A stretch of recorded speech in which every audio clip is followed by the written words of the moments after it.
with another episode of the Patriots Only Please podcast. This we are now at the final stretch, and we are days away from the election. And actually today the day we're filming this right now, it is the 1st of November, 2024. The election's on the 5th. Today is actually the final day of early voting here in Nevada. Okay. So if you are watching this, I don't know, we're not live, but hopefully if I drop this before today's over, go vote. If you're watching this tomorrow, go vote on the 5th. So yeah, so you missed the window for the early voting. So get up your ass, Harry, and go vote. So yeah, but there's a ton of stuff to catch up on. I mean, look, it seems like every time we talk about this stuff, there's always some new gaffe, and I'm loving it because I'm just loving watching Kamala go down in flames, not just with her own tongue, but all of her surrogates. So please give us your take on this week's happenings. It's been a rough week for the Harris campaign for a lot of reasons. You know, she lost her chance to go on the Joe Rogan show. Joe Rogan, if you don't know, is one of the biggest podcasters on the planet.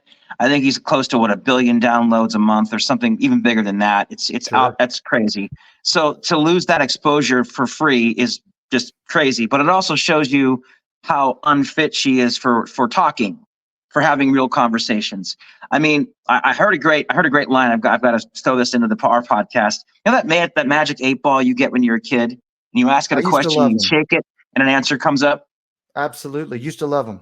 Yep. That's Kamala. That's Kamala in any interview situation. And what comes up doesn't even match the question asked. Doesn't matter though, because as long as she gets the party line, DNC, puppet response, she feels like she did her job, you know? Sure. But that's not going to fly with someone like Rogan. He's going to actually be like, what are you talking about? What do you mean? Like, I don't understand what you're saying. Please explain it better. Yeah. And she's not ready for that. And I think the Fox News interview again was the bellwether. Like, let's not do this again. Even with her handlers were in the room staring at Brett Baer the whole time. Yeah. So Rogan's like, I'm not coming to you. When you were in Texas, I told you I'd meet you at 3:00 in the morning, anytime you wanted. But it's in my studio with my guy Jamie running the computer, pulling up the graphics. No one else, no handlers, no bullshit. That's how I do my show. Take it or leave it. And she left it, which is a huge opportunity lost, like the Al Smith dinner. On and on and on and on. Biden's nowhere to be seen. He's making ridiculous comments in his basement, you know, because he's a moron. And it's really showing how poorly this administration. Think about this. They've been running the country since 2021. Mm-hmm. They're knuckleheads. We're seeing how uncoordinated. While she was addressing the nation, Joe Biden is making comments calling Americans Trump supporters pieces of garbage at the same time. Like, didn't they at least coordinate their calendars? Like, hey, Joe, let me talk to the people. Then you go and do your Zoom or whatever the hell he was doing on somebody's phone. Like, but you see what I'm saying, though? And what's not funny about it is, what if there really is an emergency in the world? Who's in charge? Who's doing anything? Who's taking care of stuff? That's been the question since he dropped out, even before then. I mean, because when we knew that he was cognitively impaired before obviously the rest of the country, or at least that side of the country, that was the question even back then. I mean, come on. Well, yeah. Who's running the show while he's on the beach eating ice cream? Well, she's on tour now and he's doing whatever he's doing, but people, I mean, no one even takes him seriously anymore. It's really weird. Like, why is he allowed to be on a hot mic ever again? Like, we know he's a one-term president. He's out of there. He's not helping her. And it's funny. Another thing I wanted to bring to your attention, in addition to the gaffes that you've mentioned, she's gotten booed at different events around the country for failing to produce recording artists like Beyonce in Texas, and just for saying ridiculous things. And a lot of men. She's not very popular with men. We know that, men of any color or any background. Mm-hmm. And also think about this for a second. Where are all the Democrats? She talks about, Republicans are coming to her side, rhinos, and Liz Cheney and, Dick Cheney, people like that. But I mean, where's Pete Buttigieg? Like, where like the really powerful Democrats, other than Barack Obama, where are their stars? Why aren't they on the road for her? Well, they're not trotting them out necessarily, but they're all pretty much towing the party line as they usually do. I They're mean, towing it on. They're towing it on their own podcasts and their own little networks of things. But nationally, this is a national campaign, and she's not a well-known quantity. She's not very likable still. And to me, there's no really coordinated effort except attack Trump. Just attack Trump. Call him whatever you want to call him, but don't talk about policies. Don't talk about abortion and Trump bad. Trump bad and abortion. Well, maybe that's indicative of two different possible scenarios. Either they are so confident that they're just got it in the bag and it's good, she's going to win no matter what, or they're pretty much ready to throw in the towel, depending on where you look. I think it's the second. For example, where's Gavin Newsom? Why isn't Gavin Newsom on tour? I mean, he's a pretty well-known governor. He's whatever you think of the guy, and I don't think very much of him, but he's a great speaker. He's very much a presence. He's very much like he walks on stage. He's got that look. He looks like a used car salesman / politician. You know what he's saying is scripted, but he can sell it. He's not stumping for her. Yeah, probably because that's a good point. He's probably staying out of it because he's trying to protect his own legacy, because he knows that whatever happens this year, he really wants a shot at 2028.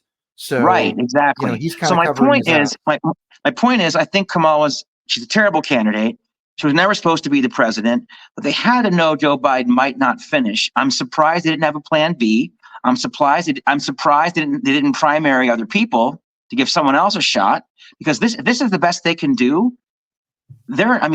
She's real. So to answer your question, I'm very surprised. I'm not surprised so much at her gaffes and at her shortcomings, because she's not good at this. She's terrible.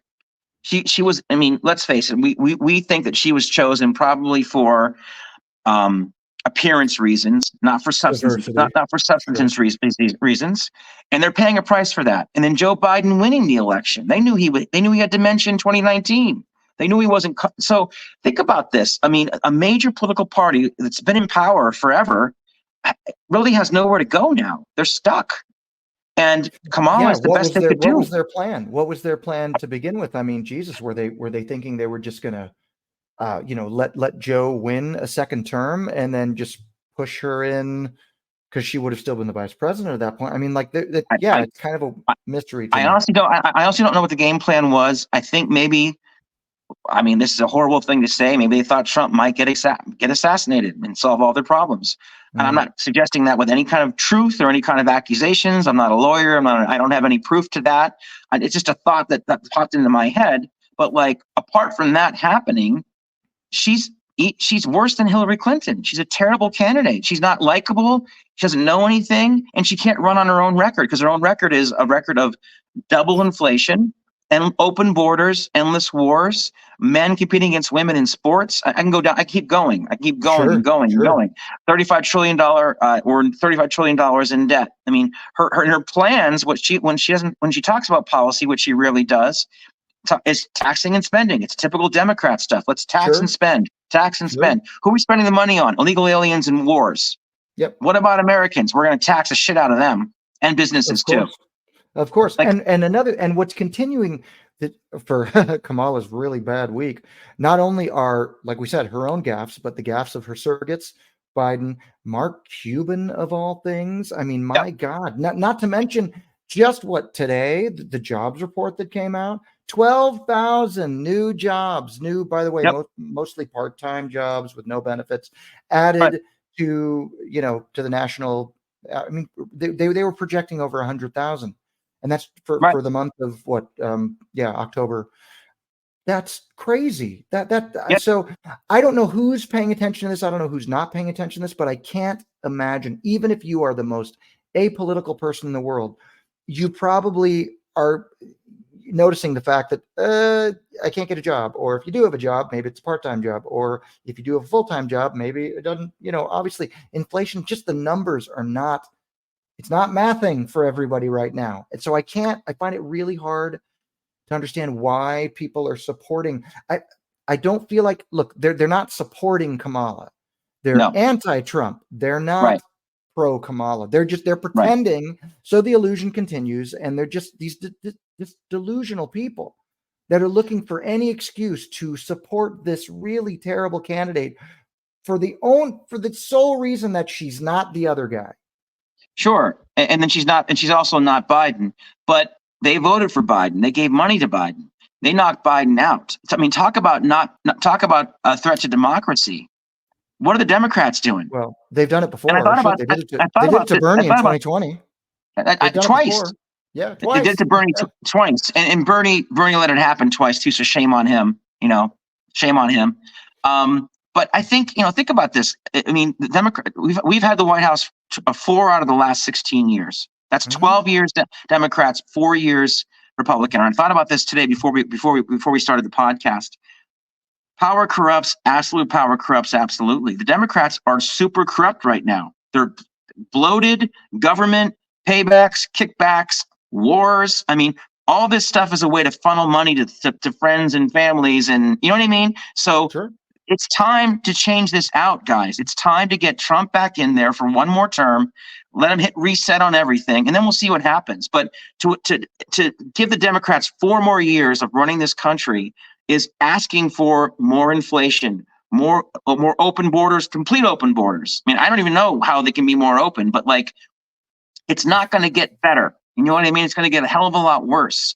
And why keep giving the same party this opportunity when they see how they've squandered it? I mean, dude, mortgage rates are over 6%. They've been as high as 7.5% during the Biden-Harris administration. That makes buying a home impossible for most people, almost all people. Sure. I mean, right there, plus gas, plus groceries, plus, I mean, on and on and on and on and on. But I mean, do you see what I'm trying to say?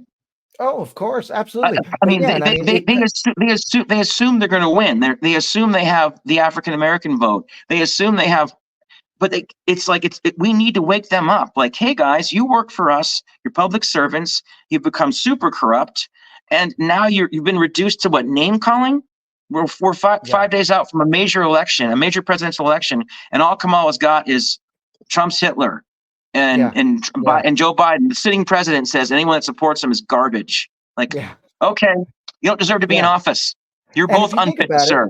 If you think about it, with today being Friday, right? It's at the time we're recording this, 3:30 something on a Friday afternoon. The week is pretty much over. They'll make some campaign stops over the weekend, but you've got basically Monday. To try to make that's it. Because most people are doing their thing over the weekend and they're really not paying attention unless you're crazy like we are.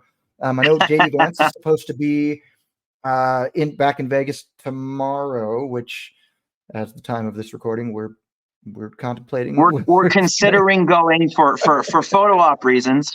Yeah, just to be amongst our people. But yeah, so they've got today, the rest of today, whatever they can try to squeeze in over the weekend. Who knows what Kamala's going to do? I mean, Trump's going to be, Trump's just going for it 24/7, so he's not going to listen. Stop. Dude, you got what we're seeing. I think the October surprise, because now it's November. I think the October surprise was all pro-Trump stuff. All the lawfare things have petered out. The Obama-appointed judge was going to unseal something in the Jack Smith case that was supposed to be the death knell of Trump. Did you hear about that again? I didn't. Nothing burger. So that fizzled out too. We've seen Kamala getting booed at rallies.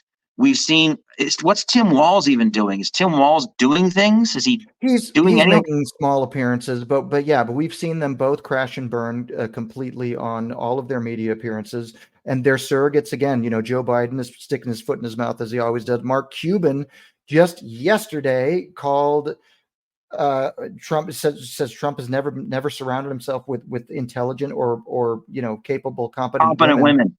Which is complete. I mean, first of all, Trump has been hiring and putting women in leaders of executive leadership positions for 40 years. He was doing that in the 80s when nobody was doing that. So don't even start with that.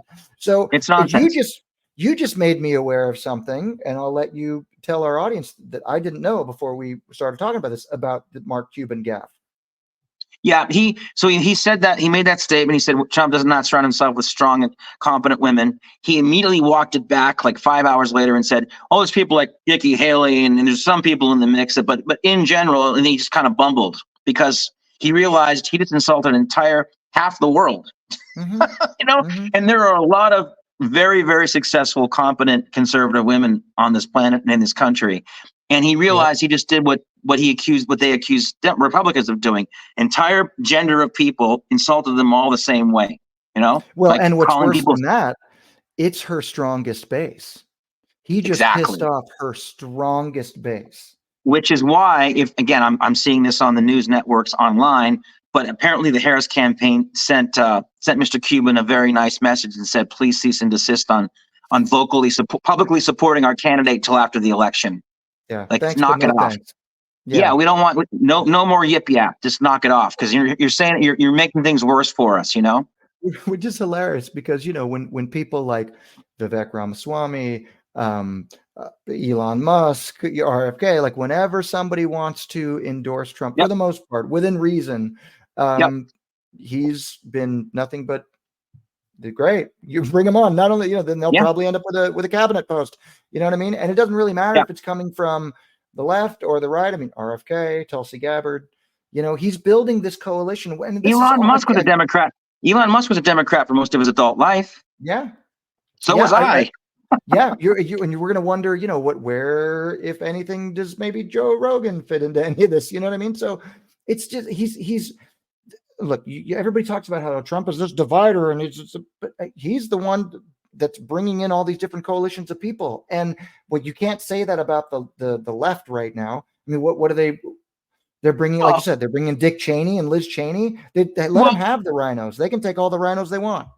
Of course they can. And, there was that other gaffe in October. I guess the October gift to us as conservatives, Trump supporters in October, someone at one of Kamala Harris rallies yelled out, "Jesus is Lord." And you hear about that? Absolutely. And she quickly said, "I think you're at the wrong rally." Like, yeah. Go to the smaller one down the road. Get out of here. Whatever it was, I'm like, so you don't want evangelicals or believers on your side too? Boy, yeah, that's really really not a great. She's just a terrible candidate, a terrible politician, and I don't think a very nice person. I mean, what we do know, and this is not my opinion. This is verifiable. Google it, check it out. 80% of her staff since she became vice president has quit. 80% have walked out. She's impossible to work for. I'd rather not be here, even though it's cool to work in the White House, DC. I won't work for her. She's terrible. 80% of her staff have walked out. And we kind of saw a little bit of that in the Bret Baier interview. Bret pointing her finger at him, like, she's not nice. She's not a cool person. She's not presidential. She's not a leader.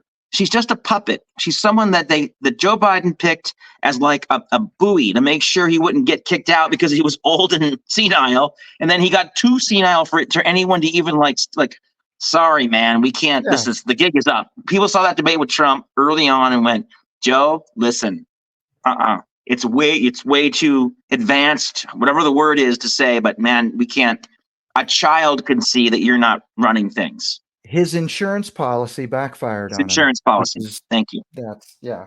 So that's what we have. We have Joe Biden, who has never been a visionary or a leader himself, who got the gig because of COVID and the Trump stuff. His surrogate, his number two, is supposed to be the number one because the media says she's great. But again, she was silent as an electric car for 3.5 years, and now that she's actually making sounds with her mouth, everything she says is nonsense. It doesn't make any sense. Oh, I changed my position on all these things until I get elected, then I'll do whatever I want to do. I mean, come on. You can't flip-flop this much and be taken seriously. And people really do want to hear about policies. I know it's even low low resolution voters. You have a phrase for that. Low information voters or low propensity voters as well. People that don't follow politics but follow being broke or being in debt or realizing when Trump was president, things were a lot better and I had a lot more money, and now it sucks. Those people are like, why am I going to vote for her? I talked to a friend today who was born in California, who's always been liberal, who's actually married to a guy that's conservative, interestingly enough, who's already voted for Trump. And I'm like, what are you going to do? She goes, I'm not going to vote. I can't vote for Trump, but I can't vote for Kamala. I'm just going to sit this one out. Great. Good. Stay home. She's like 40 and she's not old. She's about 40. She's like, yeah, I can't in good conscience encourage more of this, but I can't vote for Trump. So I'm just going to not vote. Good. Great. I think Good. we mentioned Cool. this before in previous episodes. I think there's going to be a lot of that. Democrats for Trump and Democrats just kind of tapping out like, okay, can't vote for the orange guy, but I can't vote for this.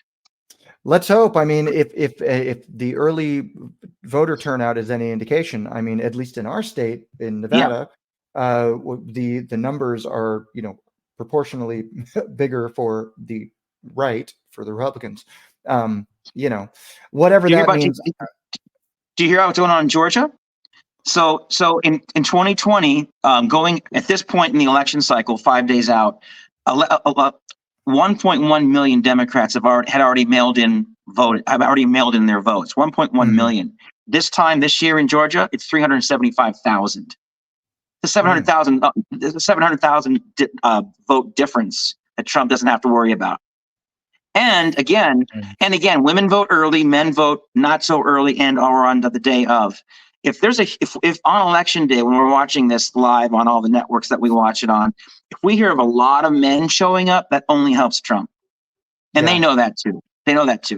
Yeah. And again, we've been saying that, and a lot of the big pundits on the right have been encouraging us to finally go out and vote early for the first time in years, because it mitigates the possibility for, you know, malfeasance later on, right? If you kind of flood the system early, then, you know, now the question here was, okay, so then are these just voters that would have voted anyway on election day? So it's going to kind of dilute the vote on election day itself. But the response to that lately has been, no, these are these kind of low propensity voters going out and voting early now. So I think what I think no one's counting enough or taking into consideration enough, because I'm not sure you can actually poll this, but again, I'm on TikTok and the socials a lot more, and there are a lot of new citizens voting for the first time, voting for Trump. I don't think people I mean, evangelicals, religious people voting for Trump. Disenfranchised voters, people who have been voting Democrat their whole life, who are like, screw this, man. This Kamala chick is just too ridiculous, voting for Trump, because they still want to be part of the process, you know. And there's people like my very good friend, who will remain nameless, who's like, I'm going to set this one out on purpose. I can't vote for Trump, but I can't vote for her. So I'm just going to tapping out. So that works in our favor, you know.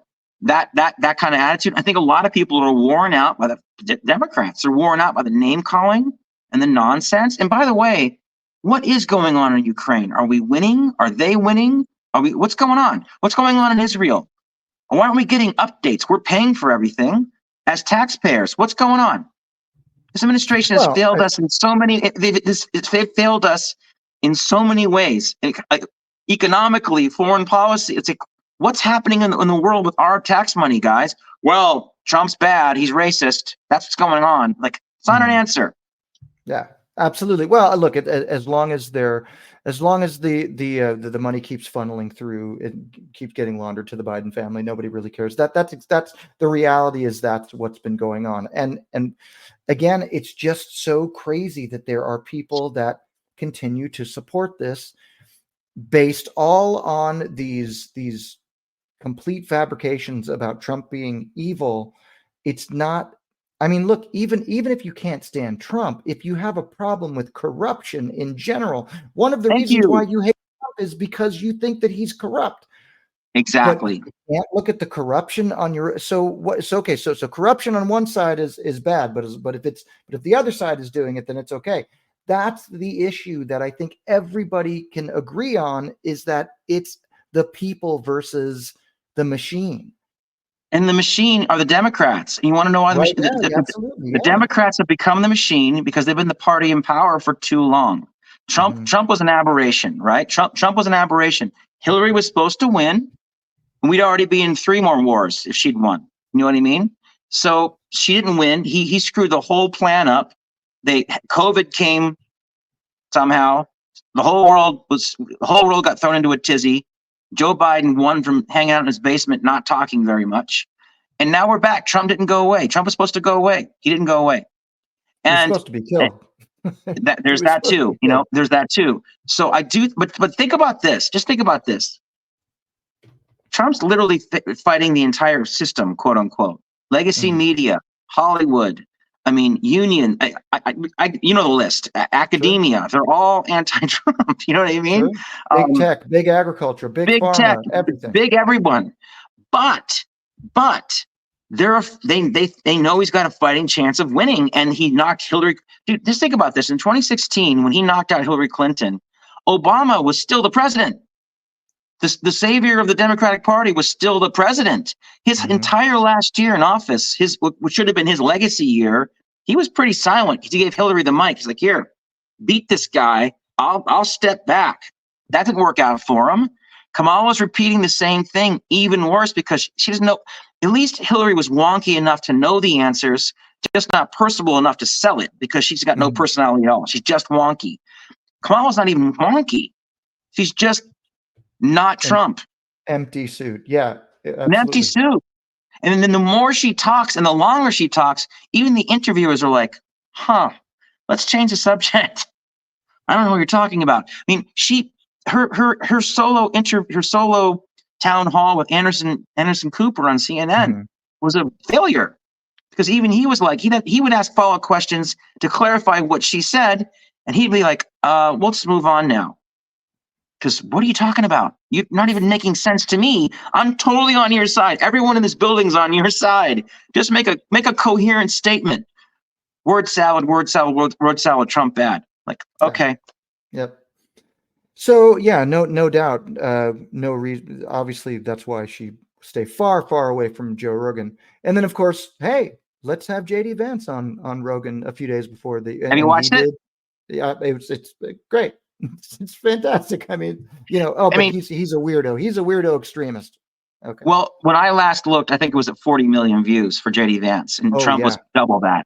So listen, man, these things have impact. I mean, a lot of people, even if they're not talking about it like we are publicly, they're thinking about it. You can't not be thinking about this. And I think a lot of people are going to vote for Trump and not talk about it. I think a lot of Democrats are going to sit it out because they can't vote for Kamala. They'll vote down ballot stuff and leave that. I don't know. But I mean, how can you want 4 more years of this? We talked about this in our last episode. If you really are, if you love your country and you love your family, how can you want someone that is for open borders, is for being soft on crime, who's for cashless bail, who's for, taking our tax dollars and giving them to people that just are here because they might be voters one day for them? Like, it's just, I don't see how you can, you know what I'm trying to say? Like, it's gone too far. It's gone way too far to the left in every facet of life, including their whole social engineering, men competing against women, it's like, it's too much already. It's down the line. It's time to reset. Trump is that right now. It's a binary decision. Trump is that reset. Then we'll see what happens 4 years from now. In my opinion, that's best for the country, because not everyone's a Democrat. They've had enough control for long enough, for goodness sake.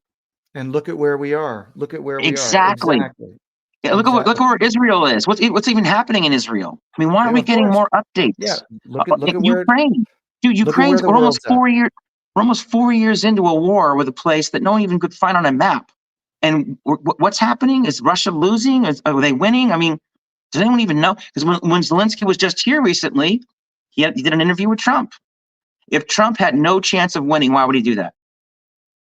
And look, with everything that they've thrown at him, with everything that they've done, we're beginning with the lawfare and the assassination attempts and everything. The fact that he is still standing, not only that, but winning against an entire machine. Yep. And the other side just keeps publicly just sinking like a stone. Not her, but also her surrogates. I just can't see a world where she takes it legitimately. Look, and look again, everybody's getting their information from their own echo chambers. I get it. I understand that. And the left is going to tell their base, we're winning. We're beating that awful Hitler man, that orange Hitler man. I get it. But you can't ignore these, like I said, these public gaffes. She might be raising more in funding, but even then, she's out raising him and still failing miserably. How Donald Trump is a legend. The guy has been an American icon for 40 years. Who the is Kamala Harris? Who the nobody is Kamala Harris? She came out of nowhere in the last election, and now she's the VP, and now she's the front runner running against a legend who has already been president. Exactly, and when she ran on her own steam against Biden in the last election cycle, she dropped out before Iowa. She was the least favorable candidate on the dais and dropped out before Iowa on her own. Complete failure. So, and Trump's been nothing but a success story. And I think what a lot of pundits are admitting, even on the left, is that Trump's a marketing genius. To turn Joe Biden's garbage campaign into this amazing photo. I mean, the McDonald's thing, like he's showing people he's likable. He's always been likable, but he's showing them like, hey, look, I've got Vivek and me hauling garbage to show that we don't care what you do for a living. You're an American. We love you. You're part of the team. You know, I mean, the Democrats divide and the Trumpsters unite. That's what I'm seeing. The October surprise to me is watching how Trump is uniting everybody. Democrats, Republicans, Independents. We're all Americans. We're all on the same team. Let's make America great again together. The Democrats, gender, race, equity, all division. And I think people are tired of it. I know I am. Yeah, absolutely. You would think the party that's supposed to be of the people you'd see Kamala on a garbage truck. You'd see, maybe that, but of course they have become what bothers me is that with these people that are still clinging to the Democratic Party because they still believe that this is the party of the people. And my God, the Republicans are the billionaires and the tax cuts. Have you taken a look at who the base is now? Celebrities, tech billionaires, the media. The top 10 richest people in the United States right now, 8 of them are Democrats, actively Democrats. Just you can Google this stuff. So a lot of it's deliberate misinformation. A lot of it's just people not paying attention. But I think what Trump is showing us right now, up until the end, he's a marketing genius. He doesn't stop. He's raising his fist after he got his ear blown off, almost died. That's who he really is. And who is Kamala really? She's someone who hides behind teleprompters, who has nothing really to say. She has no real experience except what's been handed to her. She hasn't earned anything. And Trump's earned everything. And his dad gave him a bunch of money to get started 50 years ago. That's how wealth gets transferred. That's if my parents had that kind of money, they'd give me a head start too. What parent wouldn't? It's what you do with that money. Because generationally, people who inherit a lot of money, that usually two generations that family's broke, unless someone knows what they're actually doing. Trump's a billionaire 50 years later. So that argument's dumb. That argument's dumb. I heard somebody say one time, it was probably recently, and they said, well, how many people can take $1 million loan and turn that into $5 billion, and like you said, a dynasty four or five decades. And as we know now, Kamala grew up in a suburb in Canada. She's always been upper middle class. She's always been semi-wealthy, and she hasn't really done anything. She's not. And politically, when she went for it and tried to be the president, she failed miserably. Biden invited her on the ticket because he knew she wouldn't be a challenge, right? Surprise. Exactly. So here we are. So I think the name of the episode is The Final Stretch. Yeah. We're in the home stretch. It's time. If you haven't already voted, to make sure you're going to vote. Talk to some friends and neighbors. Make sure it's more important now than ever to vote, to change the order, get the country. Let's get people in the White House and in the government who actually represent us, who are America first. Wouldn't that be cool? Wouldn't that be cool for them to say, you know what, we're going to pass on this trade deal or this war or whatever, because it's bad for Americans.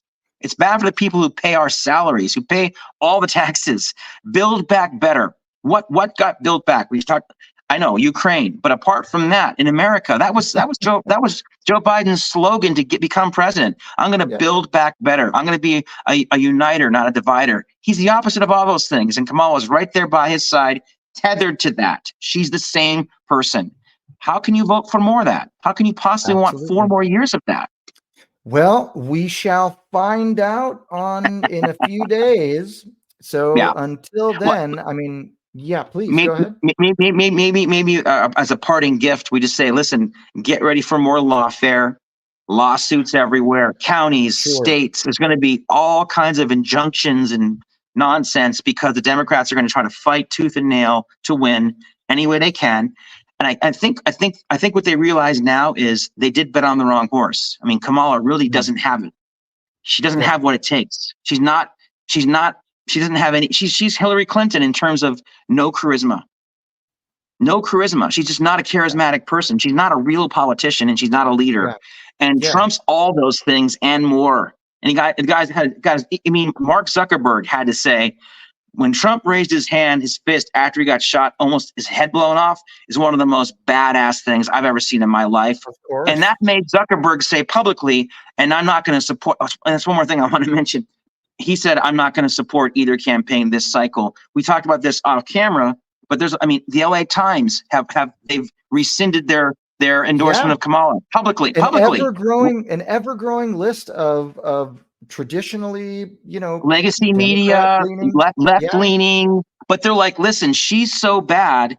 History does matter. People can go back and say, oh, you guys supported that? Like, no. And we realized in the end how bad she was, and we revoked our endorsement because she's crashing and burning. History matters to me. History matters to you. And I want to know that's part of the reason why I think we're doing this podcast is we want to let people know we did what we could. We did what we thought was right for the country. We spoke up. Sure. Yeah. If nothing else, even if nobody watches this, it's being documented. So for all time. Exactly. We're watching it. And and what matters to me when I'm older and whatever, I want to look back and say that I lived the life that I believed I should have. And I really do think that right now, because it's a binary choice, Trump is the only choice. You can't vote for 4 more years of what Kamala is. You just can't. I mean, it's yeah. So they're not going to vote for the criminal. They're not going to vote for the rapist. So, hey, look, here's my take on it. Okay, yeah, assuming all of that's true, assuming Trump was raping everyone through the 80s and the 90s and he was killing people, and let's say at the end of the day, I'm still going to vote for the guy that has the best interest of the country. Yes. As opposed to what we've been dealing with for, like you said, the last 16, years, what I'm saying? 12 out of the last 16. I don't really care. Look, if nothing else, vote in your own best interest. You know what I mean? If every politician, if you get that far up the chain this is like national politics, you have to assume that everyone is inherently going to be crooked and have some sort of skeleton in the closet. You're telling me the Clintons don't, the Obamas don't, obviously, so look, if nothing else, you can hate the person, but vote for your own best interest and what's better for the country and for your livelihood and your future and your family. 100%. And I can't see how anyone can agree that the last 4 years, the policies from this administration in the last 4 years have contributed to anyone's well-being in a significant way. So anyway, that's just my opinion. People might like paying $5 for gas or $8 for eggs. Maybe you enjoy that. I don't know. Yeah, it's helped a lot of illegal immigrants have better lives on our tax dollar. It's helped Ukraine and the warlords there get to become billionaires. So that's great for them. And listen, they're people too. So they need so drug warlords certainly need. I don't want to leave any segment out. I mean, listen, I didn't. Maybe it's me, but I didn't notice any of my left-leaning friends taking in any illegal immigrants. By the way, I did. We did. My wife and I did for 9 months. I know you did. A friend of ours that lived with us. I know you did. But I didn't see that on their part. But we're evil Nazis, And you know what I noticed, Jeff? When 2 attempts on Trump's life with guns, I didn't see the left go crazy about gun control like they normally like after any kind of school shooting or any mass shooting. The left's famous pivot is blame the right. They're the ones that. How come there was no hysteria about guns when the former president was shot at twice? Because if that had happened on their side, we'd be talking about gun control right now. Sure, of course, but no. All we got from them was too bad they missed. Yes, move a little to the right, So I think they're going to reap what they sow. I think they've asked for chaos, division, and they're getting that right now. They're watching their traditional bases erode. The African American vote, they're going to get a big chunk of it, but not what they used to get. Latinos are leaning way toward Trump because they're traditional values people. I mean, we can go on, but ultimately, I think that Trump's going to prevail, and we're going to make America great again. We can only hope so. It's Yes. a nail biter, as they say, but hey, we shall see. We are merely a few days away. So yes, it's a nail biter, but Kamala really can't sell it. That's the thing. Trump can at least deliver a powerful speech, get off the stage, and leave people spellbound. She talks, and people go, "Huh? Oh, applaud now. Oh, applaud. Okay, I'm done now." And she walks away. It's like, I guess it was good. But she's just not, she can't, you know what I'm trying to say? It's like backing a fighter who can't actually fight. At some point, they're going to get punched on the chin and fall down, and it's over. And that's kind of what Trump's been doing this whole month. Yep. He's taking every one of their gaffes and making it into a gain for him. Yeah, and let's hope that this. Look, I'm pretty confident. Look, anything can happen, especially with the propensity for cheating or malfeasance or whatever you believe or don't believe. But I'm feeling pretty good about this. By no means does that mean anybody should stay home. Please do not sit this out. We need every single vote. We need every vote. Don't let up, guys. Yeah. If you've never voted before, make this the first time that you vote for Trump, please. Absolutely. And many states you can register right up to the day. So now you don't have to pick a party. You can just register as whatever independent and still go in and vote for Trump in the general election. So we're good. So just get it done. Right. But look, the momentum is certainly on our side. So it is. We shall see what happens on Tuesday. But again, to your point, I don't think any of this is going to be settled. We're not going to wake up on the 6th and know, unless it's a decisive popular and electoral landslide victory bloodbath. Have you heard that even commentators on the left are saying Trump's going to definitely win the popular vote? Like they're pretty sure that's going to happen no matter what. Have you heard that? Look, if that happens, look, there are certain commentators on the left that are kind of like sounding the alarm. Yeah, kind of reasonable. Well, I think what they're doing is they're just trying to let their side down easily. You know what I mean? Yeah, they're preparing them. Because if it becomes just again too big to rig, if it has to be that big of a landslide for it to be a decisive victory on the night, and even then, there's going to be all kinds of back and forth. There's going to be all kinds of litigation. I'm sure it's going to at some point have to be decided by the Supreme Court because they have even so much as have come out and said, regardless of if Trump wins, we're still, they're going to hold off on certifying the election. There could be they're bragging about that, Jeff. They're bragging about that. Of course they are. And look, we could see a January 6th style repeat, but on the other side. So, I mean, anything is possible. So I just say, hey, buckle up because it's going to be a bit of a bumpy ride, but at least we're a few days away from the election. So, and however that turns out is going to be obviously a huge, that's going to be the biggest statement of all that the country can make. And then what the powers that be decide to do with that, that's another story. But let's have the voice of the people be heard. And again, hopefully it'll be a very decisive landslide, both in the popular vote and the electoral vote. And if so, that'll make our case even easier. So, and folks, your vote is your voice. Your vote is your voice. You might feel like you're not being heard, but for your own legacy, for your own personal journey on this planet, you can say, I voted for the right person at the right time. I was on the right side of history this time, and Trump's the right person to vote for right now. Yep. So with that, let's make it happen. As usual, please, you can like and follow and subscribe and all that good stuff. We are still everywhere. We haven't been banned yet. We're not big enough to get banned. We're not like a threat to anyone. Too small to ban. Hashtag too small to ban. Too small to ban. So yeah, we're not really disrupting the power structure with anything. So we're still on YouTube and Spotify and Apple and all that stuff. So like and follow and subscribe us everywhere where you get your information and content at Patriots Only, please. And if you are so moved to join our mailing list and find out when the next show is going to be, or check out our show archive, you can head over to patriotsonlyplease.com. And I think after the election, we'll see where we are with things. And, either way, regardless, we'll probably come up with some merch that you can buy or ignore, whatever you want to do. But if you love us because we're just wonderful people, then check that out. So until next time, I bid you adieu. And Jeff, this is the final weekend before the election. It is. Go vote. Get off your ass, Harry, and vote. Yes. Like Trump Yes. would say. So Yes. So yeah, get out there. Let's make it happen. Don't just sit there and cheer from the sidelines. Get out there and make it happen. It's the final stretch, but the game is not over yet. The game is over midnight on November 5th. You have until then to vote. So make sure you do that. Make sure you make that happen. Or whenever your polls close. So there you go. Absolutely. All right, folks. Keep trumping. We'll see you. We'll see you on the other side. We'll see you on the other side.